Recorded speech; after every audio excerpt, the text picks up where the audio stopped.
Nigerian Red Cross, where he offers humanitarian services. Most passionately, he is an elder of the Seventh day Adventist Church and a local church leader, an associate director of health ministries for the Seventh day Adventist Church, covering 9 states in eastern and south Nigeria. He is an author, father, husband, and a child of God. Please, can we make welcome?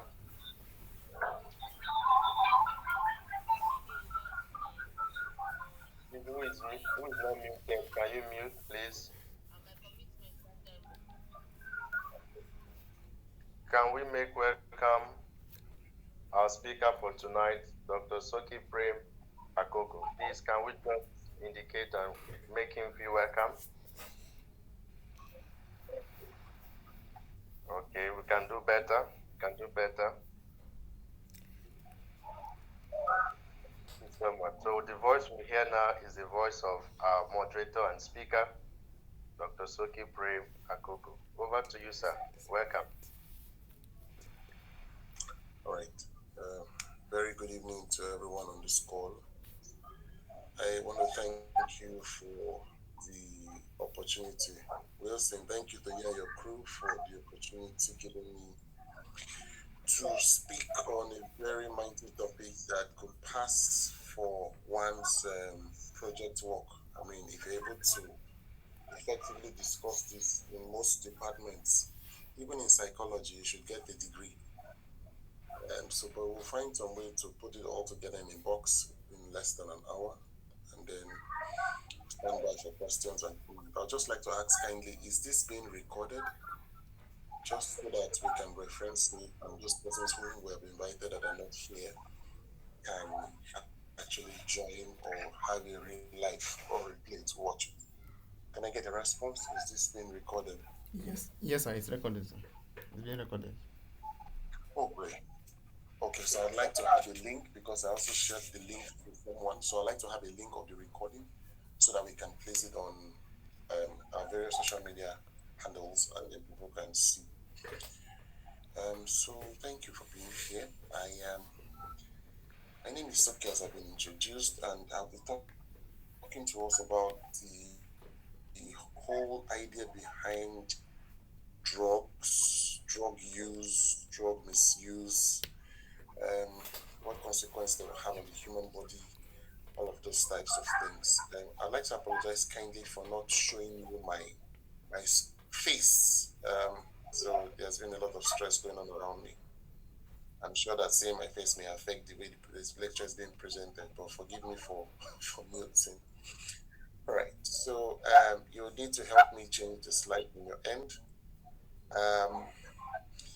So just very quickly, I could tell you a lot of experience that I used to have a student who literally comes to the classroom high, and she takes all sorts of things just to get her head together. And then I had friends who were, if you like addicts, who were taking substances as a means to an end. In fact, one of them told me that if he has not smoked marijuana, he does not focus in the things he would need to study for the day. It was serious like that. A lot of the times, someone on this call, you know somebody that knows somebody that is abusing substance.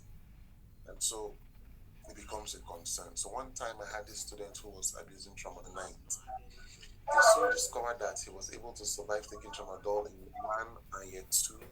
And by the time he got to 3rd year, he realized that his grades were not as fantastic as anymore because he was now needing more doses to stay active or to do the things he got used to doing. And then his grades were not as fantastic as anymore. So it was a short period that he now transited into a lot of damages. So you see, so smart people, most of the young people we have are not as smart as you would expect them to be because they have made several lifestyle choices that have by far altered how they should perform as they grow older. The question is, why do smart young people make decisions that destroy their future? We will try to answer this question and we'll leave that as a food for thought for now.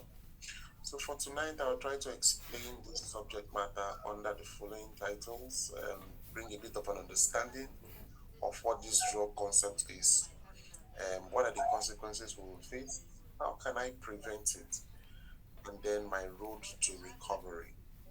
And the outline will be as shown. And then by definition, what exactly is a drug? You know, we have in the medical space now, we're very careful how we say it. When we say medication or medicines, we want you to understand that we're referring you to the things you take for cure, for diagnosis, or for prevention of an illness. But when we use the terminology drug, we want you to understand it's on the flip side of things. That means we're talking about substance that you are abusing that are not prescribed for you. So I'd like to also draw a bit of contrast. There are very many of us that when we prescribe antibiotics, and as soon as we feel better, the prescription says take one 3 times a day for 5 days. But by day two, you're already feeling better. You now throw that away. That is a clear example of medication misuse. I'd like to ask kindly that the person who is speaking, admin, if you can mute that person, it will help. The interference is a lot on my end. You can mute the person who is speaking, it will be very helpful. Okay. So you find that that's an example of medication misuse. And as such, people are misusing drugs very heavily. Some people have a very mild pain, they just cannot tolerate it. They take extra, instead of taking 2 tablets of paracetamol, they take 3 tablets of paracetamol. Now, that is medication misuse. You're abusing the drug. Now, let's go over to our subject matter. So, when we say drug misuse, the use of substances in a way that is harmful or not medically intended. So the drug use, we go from the proper use to the misuse, and then we flip into the addiction stage where we are no longer in control of the situation. So drug misuse could include prescription misuse, like tramadol is a prescription drug for pain. In my practice, I would rather give a patient with intractable pain tramadol at 50 milligrams. But when you get to an addiction phase, these people cannot take a single 50, take as much as 1,000 milligrams per time just to feel well. Or the people who take cough syrup that has codeine in it just to feel high. Or we can see drug misuse around illicit drug use, like people who smoke a lot of marijuana, what we call methamphetamine, cocaine use, heroin use. And heroin is one useless drug that is in the opioid family but has no medical advantage. And then we see social drug misuse, people use alcohol. In fact, the WHO now says that no level of alcohol is safe for consumption. No level. It used to be touted at some level, but right now, as we speak, no level is safe. On the global statistics, we see that as much as almost 300 million people use drug globally. And then, if you're watching CNN recently, before America went into fight with Iran, you notice that America was hell bent on taking over Venezuela or Colombia. I can't remember which one now. And then they kept on bombing on the high sea, on the Pacific Ocean, and on the Atlantic Ocean. They kept on taking out ships that were carrying drugs, smuggling drugs. So drug use problem is a big, not just because of the money that they make, but because of the addictive processes that follow and the crime that comes with them. And so 35 million people suffer from drug use disorder. When I say drug use disorder, it means that as a result of taking the drug, they are either mad or they are thieves, now criminals, if you know what I mean, and all of the things that follow from the process. And then youths, young people form the largest proportion of the people who abuse these drugs. If you bring it home to our context in Nigeria, you see that out of every 7 Nigerians, one person would give a history of have used the drug at least once in their lifetime. And then over 40 million Nigerians are said to be affected. So take for granted, in our 200 million population, you could see that out of every 100 persons, 14 persons would have touched an abused substance. That's a staggering statistics, and it calls for us to be worried. Over 3 million drug use, million have used drug and have had to have, they've come down with complications. And so amongst research was done amongst university students, young persons, and they found out that the substances that are being used is as high as 40%. That means one out of every 10 students is at risk of abusing substance as soon as they get into the university.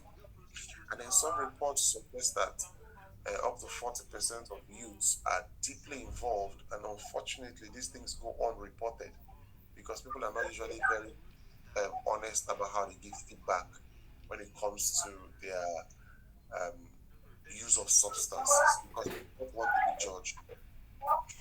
Can I admit one thing? Can I ask kindly that you remove the person who wouldn't mute, please?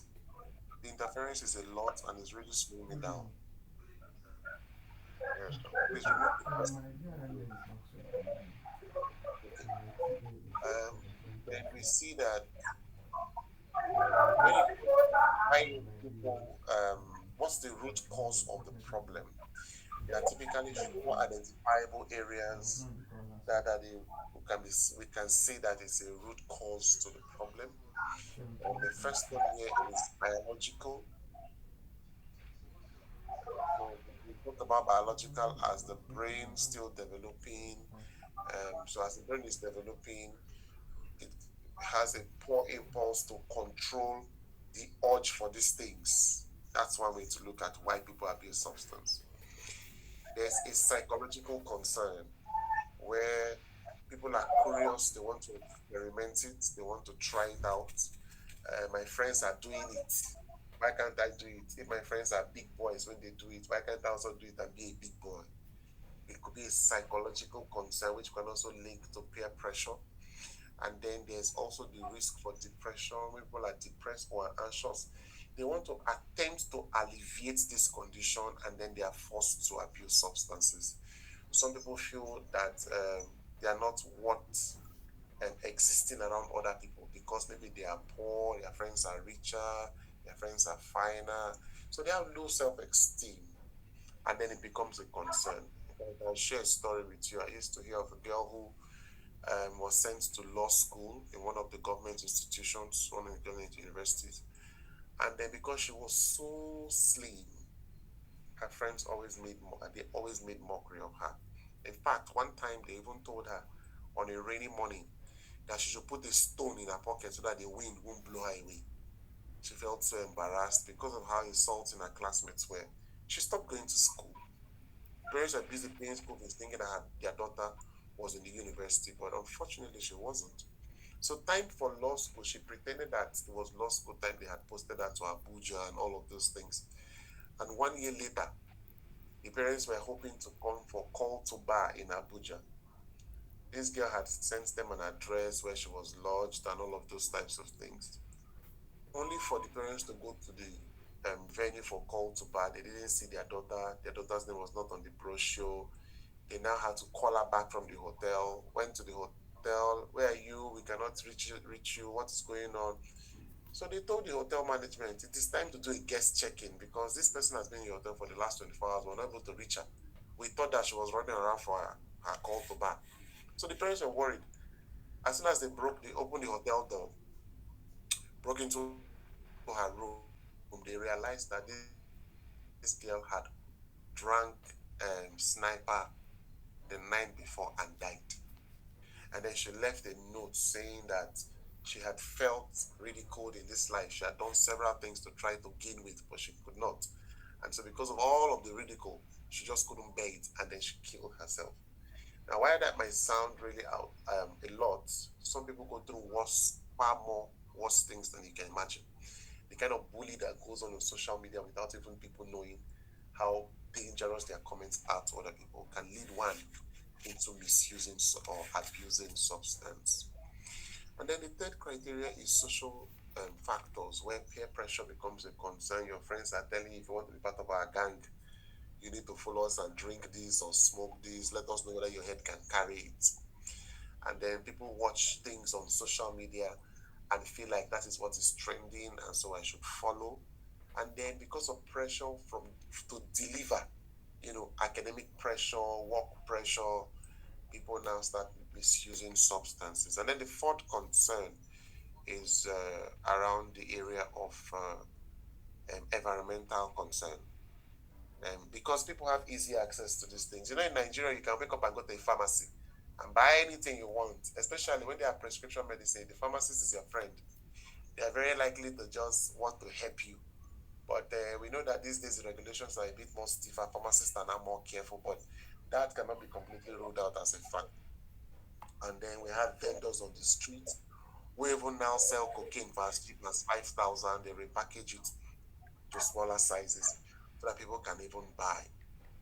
And then the concern has been linked to poverty and unemployment. People feel that the fact that they don't have a job, they are depressed, and then they start misusing substance. Now, what exactly is the cycle of drug misuse? So people go from simply make a test and see as it be, what we call experimental use. Now see whether the thing really is sweet, like people they talk, or a bitter, or what kind of highness it cause. That thought process, we call it the experimental phase. And then you go from testing or taste and see that the Lord is good to now regularly using it. Some people will say, I don't drink, oh, but I drink occasionally. How about when the occasion is now more frequent? That means you drink more frequently than occasionally, like you used to think. And then you go from using too regularly to it becomes a tolerable phase where you depend on it. All you want to do is if I have to go to a wedding, I must drink at least maybe one bottle of whatever the mixture is, and then you become addicted to it such that the usual dose is no longer enough for you. You now require more doses to get the same type of highness. That will be a problem. And so you can't do anything except you take that substance. And then addiction has been fully established at that point. Now that you're addicted, there's now the consequence going on, like we're saying in our presentation. The cycle, how do we break this cycle and its lasting effect? So as soon as you get into the damage phase, your family is affected, your health is affected, your finances are affected, your social life is affected, your spiritual work is affected. The truth is that nobody plans to become an addict, but because of how much these things alter our brain, what science describes as neuroplasticity, the brain tries to form new pathways as it keeps learning, and that becomes the biggest concern. When people misuse substance, they have a short term and sometimes a long term effect. For the short term effect, they get the instant highness, they have increased confidence. Someone used to say that the things that kill us the most are the cheapest. Marijuana is not expensive. You know, when people take that, they suddenly see their fathers as small children, and then they have mind to perpetrate evil. And so that's what we describe as short-term increase in confidence. And then there's reduced anxiety because it's temporal. They have poor judgment. Because of poor judgment, they now have risky behavior. So take for granted, somebody drinks alcohol a lot, you're staggering. You keep telling yourself that no, at the sea road, you get into your car, instead of not driving at all, they start driving too fast, only for you to wake up in the morning to realize that the person you saw at the bar has, he ran into a bush or into the NEPA pole or something like that. And then that becomes a concern for us. And then there's where we have short-term effects as having accidents, um, because the risky behavior includes accidents, unsafe sexual habits. They are now more involved with violence. And then we see that the drug abuse is linked to brain damage like schizophrenia, like illnesses. The kind of thing we say this person is mad or have lost their mind or they are simple minded, as it were. And then we have long term damage, and then we look at it from five perspectives: the brain and mental health, physical health, academic and career damage, social consequences, and then spiritual and moral impact. So for brain and mental health, we have the addiction problem, like I described, neuroplasticity. The brain is rewiring itself and it's getting more excited. Let me give you a concept of what is going on here. So imagine that you have a cloth to put on a cloth line on a rope. You finish washing your clothes, you need to put it on a cloth line. And then you have 10 pegs. And so you put all 10 pegs on the rope. That is sufficient. But but imagine that you now have 500 cloth lines, but only 10 pegs. The rest of the cloth lines will be wasted. Now let's translate that to the human brain. The human brain has equivalent cloth line for equivalent pegs or clips, whatever you call it for your clothes. As soon as you start taking substances, it produces far more cloth lines. That means it produces more receptors that should attract dopamine. The more it attracts dopamine, the more excited the brain gets, the more the brain is rewarded. The brain likes it. Oh, I like the fact that this thing is making me have more dopamine. So because it likes it, it starts creating a channel to say, look, we need to increase the receptors of this dopamine that comes from the highness so that we can sustain the way the body feels. That's how addiction sets in. So as it is rewiring, the brain likes it, it's rewarding itself, and then the addiction continues from there. So you see that at the point they have a control, they take once in a while, to a point where they cannot no longer control whether they want to take or not, because the brain has rewired itself to think that this is appropriate for me. Let me continue taking it. And then that's where the problem sets in. So you see depression, anxiety, you see cannabis and amphetamine usually causes what we call psychosis, a form of um, mental health problem, the mental health disorder. And then there's memory impairment. The people they would think that they were the highness or the substance is giving them good improved memory, but on the long run, it actually damages memory. Now, on the physical perspective, you might have liver damage, kidney failure. In fact, very recently, we have seen far more younger people with kidney and liver disease. And now we are seeing much younger people in their 20s having blood pressure problems. So cocaine and other stimulants can give you blood pressure problem. Alcohol and codeine can give you liver problems. And then overdose become a problem that can lead to death. If we look at it from the academic and career perspective, long-term damage can be poor performance at work or in school. People now drop out. Some people lose opportunities for work because they are too high to notice that they need to attend an interview, and they wake up to realize the interview has passed. And then there are social consequences. One could be they're involved in crime, theft, or violence. There's relationships are broken, so they struggle with being on their own, what we describe as social isolation. In fact, social isolation can also lead to your risk for poor control of blood sugar, poor sleep. And it's not just the substance abuse. So the more they stay awake, the more depressed the mind is, the more they want to misuse the substance. And then the last one for long-term consequence will be what we describe as spiritual and moral impact. So there's loss of purpose. So that worsens their depression. They have the guilt that they are not impressing their families, their siblings, their colleagues, their employers or employees. So that guilt sets in, and then it's as a result of the repeated misuse of the substance. They are disconnected from things of faith and value. The concept of train up a child in the way you should go starts fading from their minds, and then they suffer from returning back to the original. What are the warning signs? What we describe as early detection. So there's going to be a sudden behavioral change. That's how you know that somebody is abusing substance. The person is suddenly more arrogant, um, less respectful. They feel like they're on top of the world. They have made the most money. They now have the best network. So if you notice all these boys who are in cult groups, they do not have power as a single. They will never be able to make trouble on their own. That's how weak they are. But when they are together in a group, they just feel like we're together, so we should wreak havoc together. They can never fight battles on their own. So that intended sudden change in behavior, they will tell you, I'm going to call my boys, call my men. If you have capacity, why don't you have conversations with the person before you? So you see that the drug that they are misusing does not give them the capacity to be strong. It only gives them a fake perception that makes them think that they can surmount anything. So there's a sudden behavior change. And then they have a secretive lifestyle. They start feeling that they can hold information better. They are too they feel like they're loaded with so much information. They don't want to tell you things, so they don't pry into their life. And they have poor hygiene. Their academic work is declining.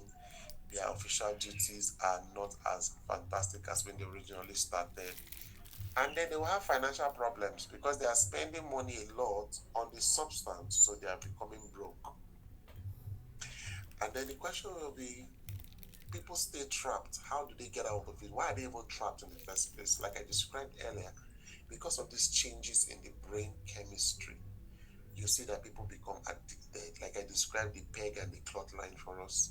And then because of the fear or the side effects that they have, when they attempt to stop it suddenly, it feels like they're going to die. So the fear of dying grips them, and then they do not want to stop it again. So they want to continue so that they just don't die from the feeling that they're having or dying actually from the substance. So there's fear of, if they tell people, what will people say? People people won't value them, people won't take them seriously, all of those types of things. So we have the very clear case of stigmatization. I'll give you an example. If you see somebody walking into a psychiatric hospital, you're very much going to ask the person, oh boy, why they enter there? You don't demand. That's what you likes the person. But take for granted. You see someone entering into a state or federal teaching hospital. Ah, oh boy, why are you here? Your tone of asking will be simpler, milder, you're more remorseful, and all of those types of things. Because you probably expect that person probably has a malaria or whatever it is can be handled. But once you see somebody in a psychiatric hospital ward or space, you're not likely to think whether they came to, even if you're thinking that they are visiting someone, your first impression will be like, let me be careful, or who knows whether this person is also not well before something else happens to me. You're not likely to pay them a visit if they're on the ward. So that stigmatization concept is a big issue for all of us, and that's what makes them to stay trapped.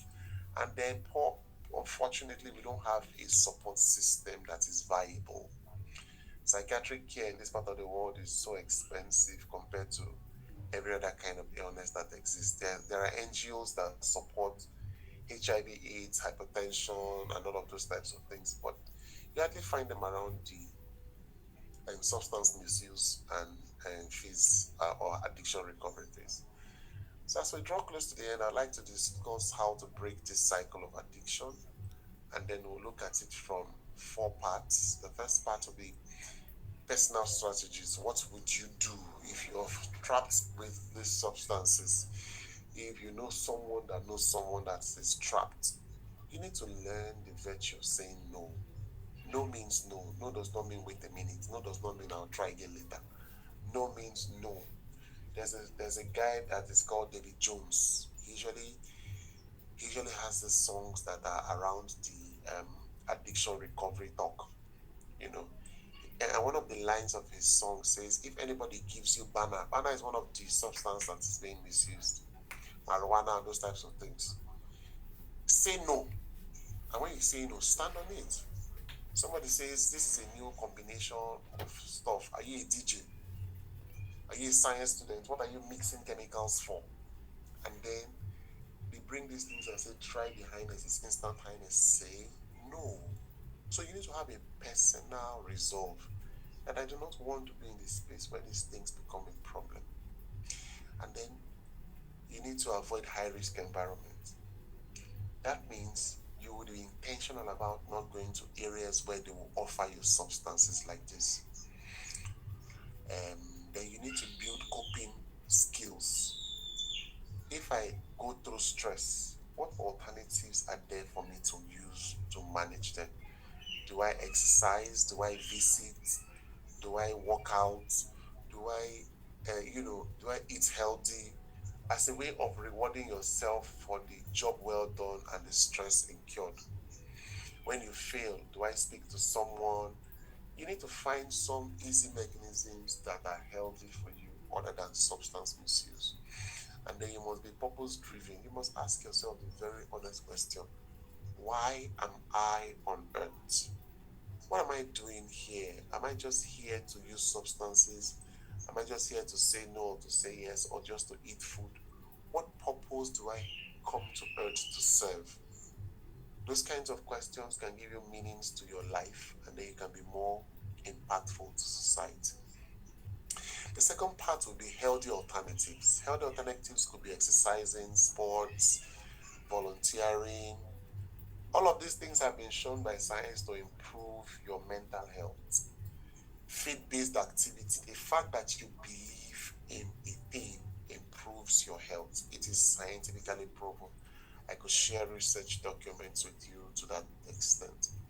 And then you find time to develop your skills. In fact, I tell people, instead of staying idle, I tell most secondary school leavers, instead of telling me that JAM did not favor you this year, you're waiting for JAM next year. Go and learn German language, learn French, learn something else. Learn how to play instruments, learn how to make a hair or barb a hair or something like that. So that sometime in the future, you'll be able to, channel your energy into developing a talent in that area. And then it becomes easy for you. You see that every time you're offended, instead of you to speak or to become too aggressive and become destructive, you channel your energy into making fine music on the instrument, and that could earn you even more money and more accolades. And then you don't need to abuse substances. You could find yourself being a translator, because some people say there's no job, but the job could be existing in a Portuguese speaking country. But unfortunately, you don't speak Portuguese or Arabic. So you can't get the job because the English spaces where the job exists are already filled. So the use of foreign language becomes a healthy alternative. And then the third concept will be on how to break the cycle will be mental health support. You must try to seek help. When you know that you have a problem, you need to find the appropriate counsel, experts. You need to speak to somebody who understands it. Not to the person who will use you as a prayer point in their church to say, my neighbor used to be taking too much marijuana, and the day they invite you to the church and they introduce the neighbor, everybody now knows that you're the neighbor they have been talking about. So you don't need those people that will run you down. What you need are people who understand the problem and can help you survive this challenge. You need to find peer support. Let your peer support not be the ones who will mislead you and take these substances once in a while. And then you must try to get intervention early. As much as prevention is better than cure, early detection is the key to surviving the challenge. The fourth concept is based on medical help. In the medical space, what we do basically is to try to detoxify the system. All right, we speed up in the liver goes through two phases to remove waste. We try to speed up the second phase so that the liver can be activated a lot, and then we stand the challenges of clearing as much substance out of the system. Sometimes you might need to do what we call dialysis to filter a lot of things out of the blood. Sometimes we might need to ask you to purge the person to vomit most of the substance they must have ingested, and all of those types of things. So medical practice will just begin to help you decontaminate or detoxify the system. They introduce you to a rehabilitation program where you find people who are also recovering, accessing care. In fact, statistically, from everyday research that we now know, is that when people use medication and counseling, the chances of recovering from an addiction is almost 90% compared to when they don't access um, certified counseling or use um, antidotes to recover the addiction. And then there are treatment of the withdrawal symptoms. If you don't get expert help, when those withdrawal symptoms starts coming in, you're not able to manage them and it becomes a big burden.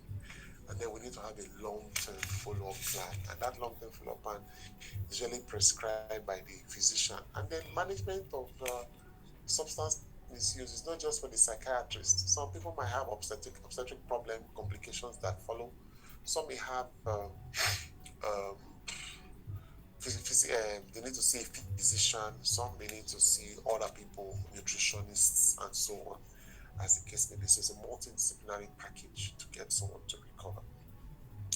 Then we see the role of family and church. Remember, we said that faith-based activity can also be helpful. And so the role of the church and the church family is that we need to have open communication. There are churches everywhere in this country. So church pastors must learn to have honest, open conversations, not because their members are the ones donating the biggest monies, they close their mouth about substance misuse. They must be able to provide mentorship. They must encourage the youth population that is the most affected in the church to know that these things will damage their future. We need to create community awareness as we're currently doing thanks to our group. And then this group has been very wonderful to create this platform for me to share this and going this extra mile to record the conversation. Thank you so much for this. This is a classic example of community awareness. And then there's a concern where prevention must involve community, involve government, and then religious bodies. Remember that the NDLEA, they have a mandate to actually um, enforce this process, arrest offenders. Even though the world is advocating that addiction is drug misuse is a medical problem, not a criminal problem. So they're arguing whether should we arrest them or should we simply what's the word now? Should we arrest them or should they simply encourage the police to take it easy on people who are caught with these substances? I would have loved to share a case study, but our time is fast spent. That student who takes tramadol for exam, they end up becoming dependent. Remember the story we shared at the beginning. The child lost because of poor academic performance, they were asked to withdraw from. He was asked to withdraw from the medical school program, what we describe as WAF, withdraw for academic failure, and then he later went to a rehabilitation home where he got help and came back to the university, and I think he did anatomy and physiology also and completed the program, but not in the medical program anymore. A call to action as we round up tonight is that don't experiment with what can destroy you. Please protect your future with all you can.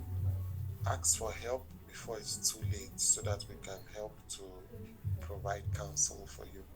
Addiction is powerful, but prevention is stronger. And you must remember that you are not immune, but you can be informed and you can avoid all appearances of evil. With this, I'd like to thank you, and I'll be standing by for your questions. Thank you a lot.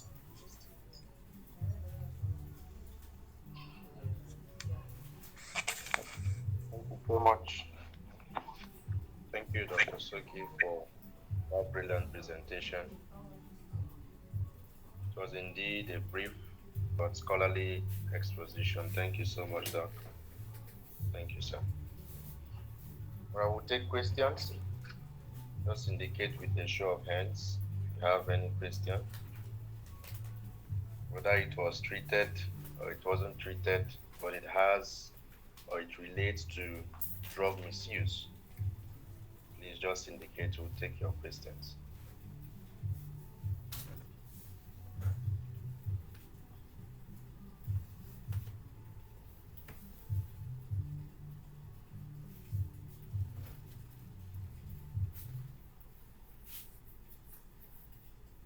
Any questions?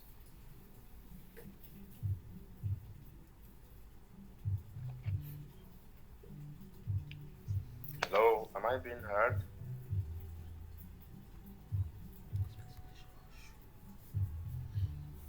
Okay. These questions, okay. The one who raised the hand, kindly Tim Baitaise.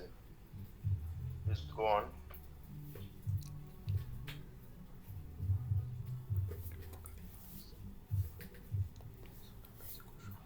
Impadeze, can you go on? We saw your hand.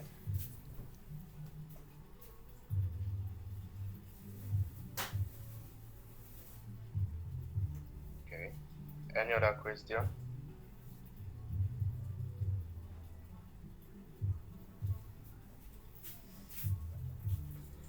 Just to mention, they can also use the chat box to type up their messages.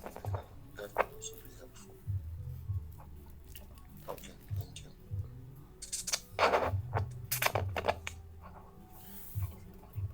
Okay. Please, you can use the chat box too, or you can orally state your questions.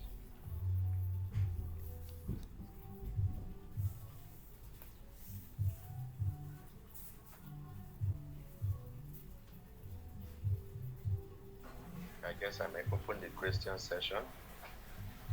Doc, please, we have oftentimes observed, especially from the feminine gender,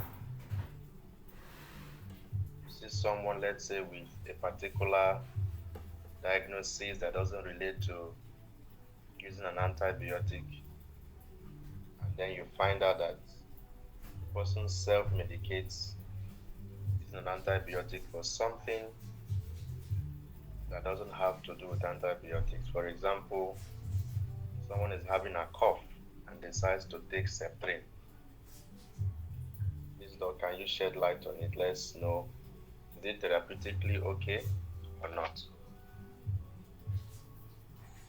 Okay, so medications, like I said, can be used for prevention, for cure, or for diagnosis. And then there are different ways for which antibiotics can be given. They can be given as presumptive or empirical or definitive. Now, in all of these ways, our intention is to remove or prophylactically a definitive. We have seen a laboratory confirmation, and then we are saying go ahead and give it because we are sure. In prophylaxis, we feel like this thing might be a concern in the future. So let's start giving to protect the person. In empirical, these people around this region usually have this type of illness. So once we start seeing symptoms like this, it's usually bacterial, give it. So that's how these things are. For a person who has a cough, a lot of the times cough may just be viral, and virally speaking, you don't need an antibiotics to treat a viral cough because viruses will run their course. Just this evening, someone called me to say that her child has mumps. And then I just told the woman, Madam, just give the child paracetamol and vitamin. And then she said, no antibiotics. I said, no, because mumps is a viral illness and it will run its course and stop. But to say that you give antibiotics to help mumps to reduce, it does not work. So it's important that before we take antibiotics is a prescription medicine. Unfortunately, anybody walks into a pharmacy, they can get any kind of antibiotic that they want. Antibiotic is not an over-the-counter drug. It's a prescription medicine. So you must get a prescription. That means you must do a test. In fact, I like to tell people to invest in doing tests. Even if you don't have money, at least have an idea of what the name of the problem is. Then you can now go and tell people, please, I need help, I need support, I have XYZ kind of complaint. I did a test and they said my malaria is 2 pluses, or they said I have urinary tract infection, or I have pelvic inflammatory disease. The test has confirmed, and then you cannot definitively use treatment protocol. So antibiotics used when you have not confirmed whether the cough is viral or bacterial or protozoal. For what it's worth, it becomes a misuse of the drug. And then the bigger problem is that if for any reason this cough runs its course and stops before the antibiotics is complete, the individual goes on to abuse the Septrin by abandoning it. And then tomorrow they don't have the drug, they don't have any illness that requires Septrin use, and it doesn't work. They start thinking that the people from the village are swearing for them.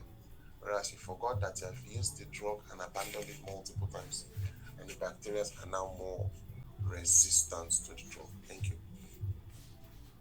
Thank you so much, Doc. I will go to the chat box now. Ask question one from Evelyn Leah. Please, for someone who has been diagnosed bipolar disorder, what is the maximum period one can stay on the drugs administered since the incident happened? The person has been on olanzapine and carbamazepine for over a year now. At what point can the person stop the drug?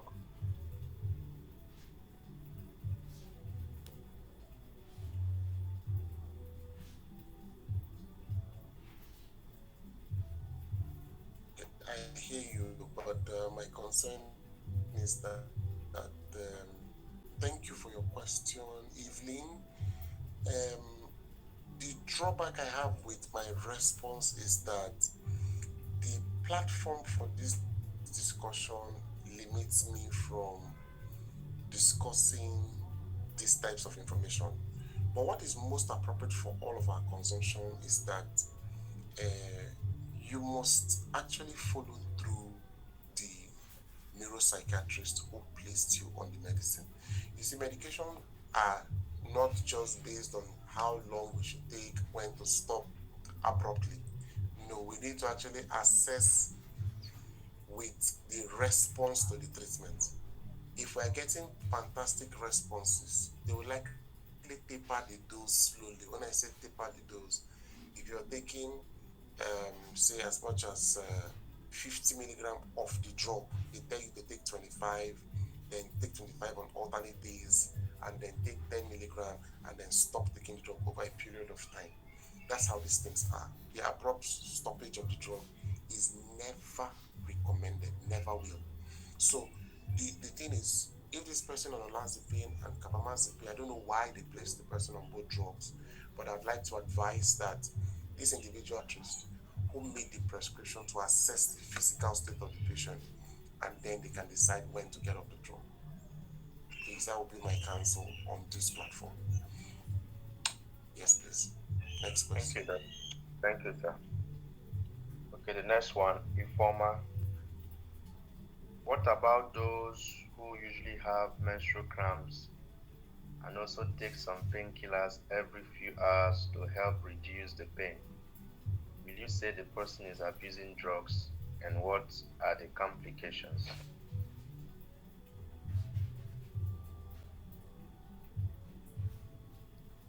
All right. So, there's actually a cause we describe as the pharmacology of pain. And to be honest, there are various pathways for which pain can come. Prostaglandin is the biggest culprit when it comes to menstrual pain for women. So when they take all of these NSAIDs, it will help to manage the pain. Some people have this dysmenorrhea and it's a problem. They must stay on prescribed medicine, on NSAIDs to help manage the pain. So we understand that completely. What we're saying is that you're not drinking the pain relief every day because of the pleasure it gives to you. It is for the period of solving the pain. Your menstrual pain for most women, the day before the period is turbulent. The day one of the period is also turbulent. So you might see them taking the drug the day before and on the day one. Not every day for the 5-day flow, if you get what I mean.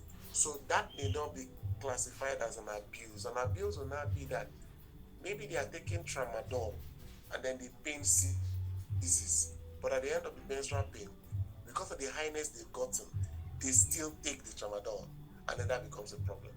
It becomes an abuse when you're having a small pain, headache, and then you now, instead of taking paracetamol, you now start taking 2, 3 combinations of pain relief just because of the highness you feel. That becomes an abuse problem.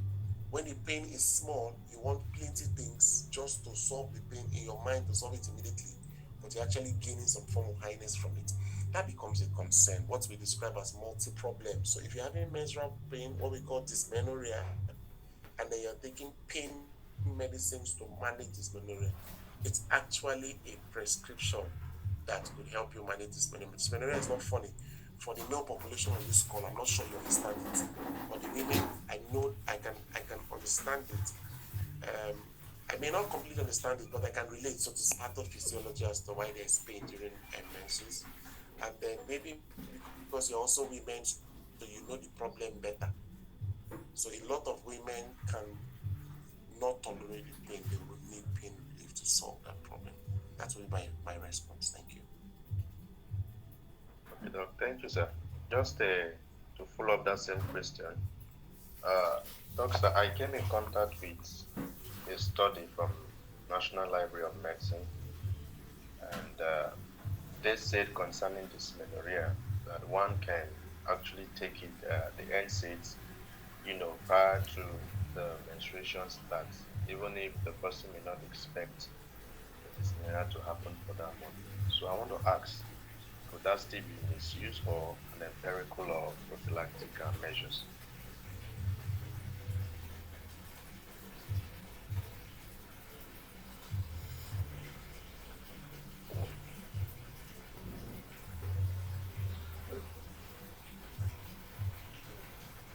Oh wow! So this is research that is suggesting, so it becomes very valid to follow research. That's number one. Number two is we cannot classify research as misuse because they have looked at it on several people and they have come up to say, look, to be honest with you, the I know of a person who days before the period starts, she takes her pain medicine. And then on the day one of the period, the pain she goes through is milder and she can carry on with daily activity. 2 days, 3 days before the period starts, 2 days before, 1 day before, and on the day of the period, she doesn't take it. The period, the flow comes out normally, but the pain is now manageable. She can do other activity. That's what I mean. So that is not a problem. Remember that you're not taking the medicine because your neighbor, your friend, your sister is there taking it. You just feel like you should also take it. You that don't have pain and you're taking it, it becomes an abuse. The reason is not to be high. The reason is to reduce the discomfort, the pain that I'm having following this. But where we must take caution is that all of them, pyroxicam, diclofenac, and so on, celecoxibs, they are all NSAIDs and they come with a significant renal tubular damage, reduced renal blood flow. Those types of things become so what we call acute kidney injury. They produce a significant risk to cause you acute kidney injury. So we must be careful when we take pain relief repeatedly for all sorts of pain. But as long as they are prescribed and limited to dysmenorrhea, then it becomes a potential advantage. Thank you. Thank you, Doc. Thank you, sir. The next question from Aggie Isaac. In some elderly, due to unspecified pain, they may have some, they may, sorry, I didn't really get that, but said many PMV prefer using multiple pain relief at the same time. How do we discourage the patent medicine vendors to stop administering such in order to reduce abuse or misuse? Forgive me, I'm not quite understand. In some elderly, due to unspecified pain, they may prefer using multiple pain relief at the same time. How do we discourage patent and PMV to stop at? Oh, so you see, again, the problem with Nigeria is it's not a policy issue, honestly. There are policies in Nigeria, there are regulations in Nigeria. It is an implementation problem that we have in Nigeria, unfortunately. So these PPMV, the patent medicine sellers, they have their limitation to what they should provide. The people we describe as chemists. They are not supposed to sell prescription medicine. They sell over-the-counter preparations only. But if you go to those types of outlets, you see them have a blue curtain. At the back of the blue curtain, that's where they are giving injections. They have a bed where they give drip and those types of things. Regulatory agencies are supposed to step up and shut down such places, for instance. Um, I've seen where these people, instead of giving pain relief for a particular illness, they go ahead and give you steroids, not minding that the woman had a blood pressure of 200 over 130. They went on and gave her prednisolone for the pain that she was having at the time. And so that became a concern, to be honest. And so we must be weary of such situations. So the policies are there. It is largely a problem of implementation. So we can discourage them again by having more of this community kind of advocacy, talking about it, tell more people not to patronize quacks. They can go to appropriate centers where they could get proper checks. And people are always worried about cost. But I like to tell patients that if spending 2,000 naira, 3,000 naira to get a test done, if spending a corresponding 3,000 for treatment or 5,000 for the medications become a barrier, 10,000 naira worth of treatment is what you get. A casket for you is well over 100,000 naira. You choose your battle. It's not a fair thing to say, but would you rather die and make us spend more money buying casket, or you just help yourself by getting proper treatment? So if we don't patronize these people, they know that these things will stay in their hands and expire, and then they start doing the right thing. The next concern is that elderly people who have this neuropathic pain, they need to actually get routine checks. So we must do well to go visit our parents and grandparents and help them get geriatric clinic review. They must go to geriatric clinic, get the review for their eyes, for their blood sugar, for their blood pressure, and all of those types of things. And that way they can stay fit and healthy, and then they can continue on their prescription medicine. Notice earlier I talked about multimodal pain management. So for those types of people, their pain management may not be as a result of inflammatory processes, but other processes that could inadvertently induce pain. And so we end up giving them some other medicines that also have abuse potentials, but can also manage the discomfort they have from the pain, pretty much. So that's a way to look at it. So that's a way to help. We need to do our part as a people before we can say the government is not doing their part. Or rather than casting blames and staying idly doing nothing, you need to actually continue in these types of advocacy. Sometime next in month of May, there is a World No Tobacco Day. Is another time for us to share this type of message. Sometime in June, I think June 27th or so, there's a World Day for illicit drug and trafficking and something like that. It's another day where we can share these kinds of things. So the more we come up with mental health campaigns like this, we start empowering people with information, and then people now act differently. That way, we can indirectly shut down these people who make prescriptions that they are not supposed to make or give. Thank you. Thank you, Doc, for that elaborate answer. Is there any other question? Okay. Doc, let me just ask mine. I know that for anti-malarials, anti-malarials are some of the most common, taking medications, and we see some people based on the leaflet, the drug literature, we see the 0, 8 hours, 12 hours, and so on and so forth. So if we do not take it within that span of approach, could it be termed misuse, or is it something that we're not getting right?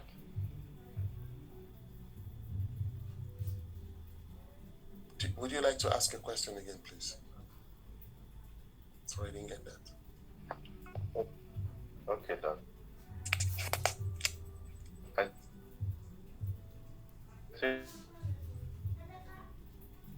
said anti-malarials. We, I remember when I 12 hours and so on and so forth for the third day completion. So I'm asking, if we do not take it like that, is it if we take it, let's say 9 p.m., the next time we have to take it is the next 8 hours or 12 hours or thereabout? Because I don't think everyone follows that process. Could it be a challenge to the medication, or could it be termed Oh, yes, misuse? yes, yes, yes, yes, yes. I'm getting loud and clear now. In fact, just 3, 4 weeks ago at the University of Port Harcourt, there was an inaugural lecture on in the chemotherapeutic space of pharmacology, where a lecturer actually talked about she had flagged resistance for the artemisinin combination already. So we're in trouble. That means once this regular everyday combination no longer work for us, it means that the statistics for people who will be dying from malaria will increase. Most of us would have noticed that when you take anti-malaria, you still don't feel better. You need to take a second dosing. That's you finish a course of it, you need to take a second course before you start feeling better. It feels like the medicine just didn't work. You know, so that is the current problem very, very many persons are facing, simply because of misuse, and that is a disaster. First things first, as soon as you take oral anti-malaria, the combination therapy, artemisinin combination, especially the ones that is written as artemisinin lumefantrine, the one that you see comes as 2120 or 40 240 or 60 480 for children, or the 80 480 for adults. Those medicines are taken 1 tablet start, and the next tablet is 8 hours after. We always miss this thing because I don't know how to explain it. We fail to read leaflets, and then it becomes a big problem for the drug to be effective. Someone is taking, I don't want to call brand names, so I'll be careful. Someone is taking injection with artemether injection, artesunate injection. The manufacturer of the drug says, take it now, take it 12 hours later, and take it 24 hours later. But you see people take it now, they tell you go and come back the next day, you take a second dose. Then you go and come back the next day, you take a third dose. But that's not how it's given. The antecedent IV is given at 0, at 12, at 24. It's a 24-hour course. And then as soon as you finish that, you now go and take the oral medicine to complement the combination therapy. And that becomes a treatment protocol. However, some people now take this anti-malaria and they become well by day 2. They abandon the drug, and that becomes an abuse potential for the drug. That's why you see resistance. The third thing as to why resistance would always be there for us, locking and waiting for us, is because everybody thinks that every fever is malaria, and it's a problem. It's a huge concern. Once people have fever, they automatically assume that it is malaria. Unfortunately, having an ear infection can give you fever. Having a urinary tract infection can give you fever. Having abdominal discomfort can give you fever. Being dehydrated can give you a fever. So many things can cause fever for us. But we just assume that the way my mouth they beat and my body they hot, it will be malaria. It's not true. And then what worsens the problem is that everybody, well, as many people in Nigeria that there are, assume that every time I do a malaria test, I must do typhoid. Which textbook is that? Typhoid is a waterborne disease, and you have been careful in the water you drink. Your neighbors do not have any symptom. Your household don't have any symptom. You are the only one who suddenly has typhoid of 1/320. What is that? It really doesn't make any sense to me. And then you start abusing the medicine. You're not having abdominal pain. You're not having severe sweating. You're not having vomiting or stooling. No symptom whatsoever. But the lab scientist says you have typhoid and malaria. That's not right. So that also constitutes the abuse that we see with our antibiotics. Still speaking on malaria, another thing that can contribute to our resistance is the fact that the antimalarials are not to be taken with blood medicines, vitamins, what we describe as antioxidants. You can't take them together because the way the artemisinin combinations are designed to work, They are designed to cause a lot of things science calls free radical inside the parasite in the blood. That's how they die. But when you take vitamins help your own body to not have the free radicals. But and as you take the combination because your blood levels are low, and then you take the antimalarials, you realize that you suddenly come down with the resistance because the drug will now make the free radicals to not be formed in the parasite in the blood. The parasite learns to overcome it, or they pump out the drug from their system, and then they become resistant, and you see that you don't feel well. So we somehow cause our problems. To be fair, for the sake of this presentation, one of the best ways to take anti-malaria is that if you're taking oral medicine, remember it's morning and night. But for the day one, please, as you take the first tablet, 8 hours later, take the next tablet to maximize the concentration. And remember to take it with fat soluble meals. So something like bread and butter can be a fantastic way to take your antimalarials, so they can help to increase absorption.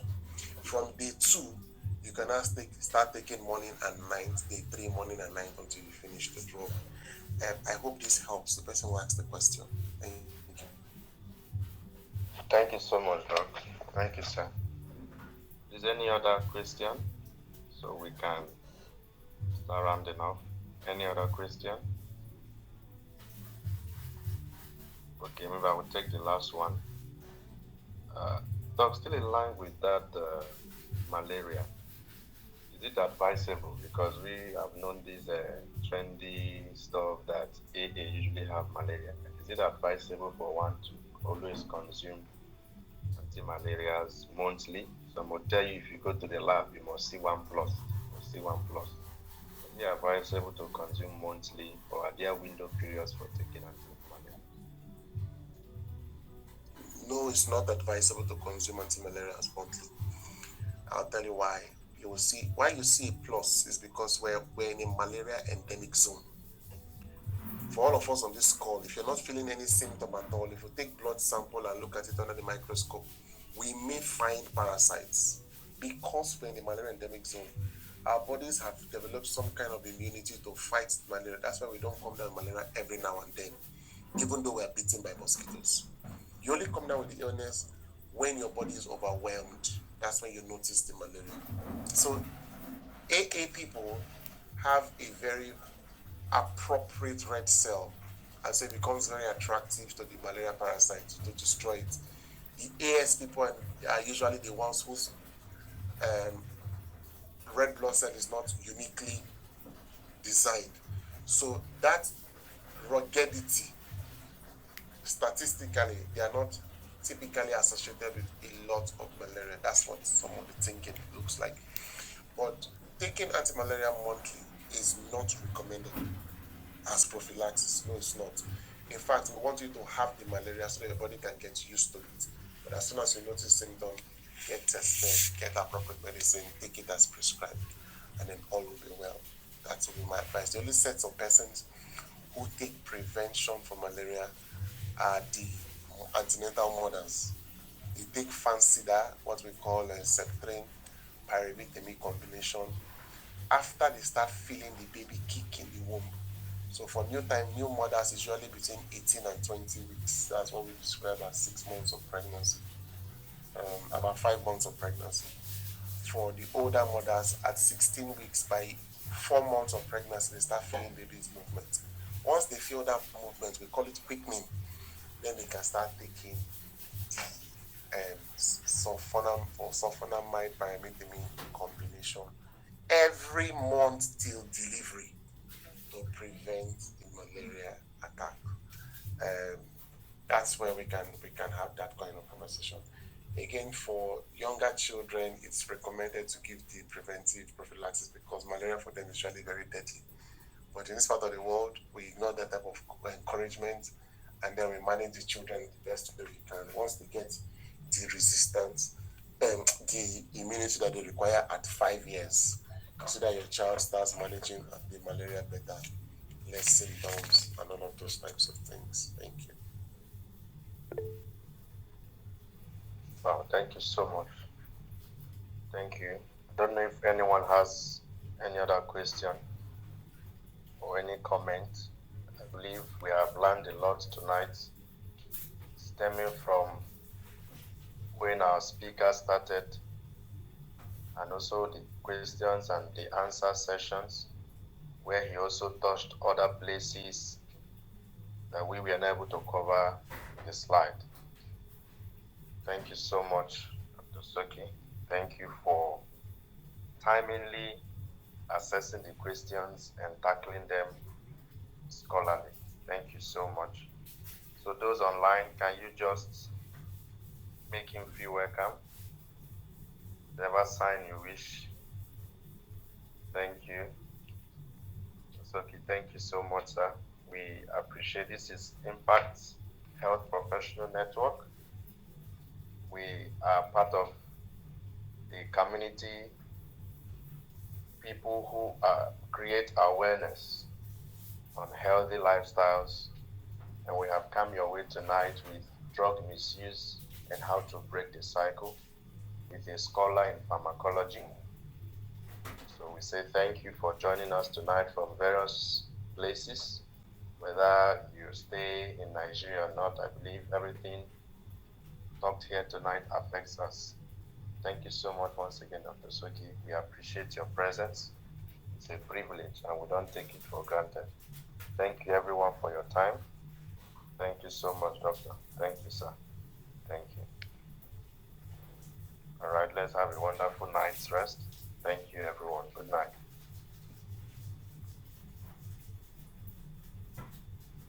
Good night.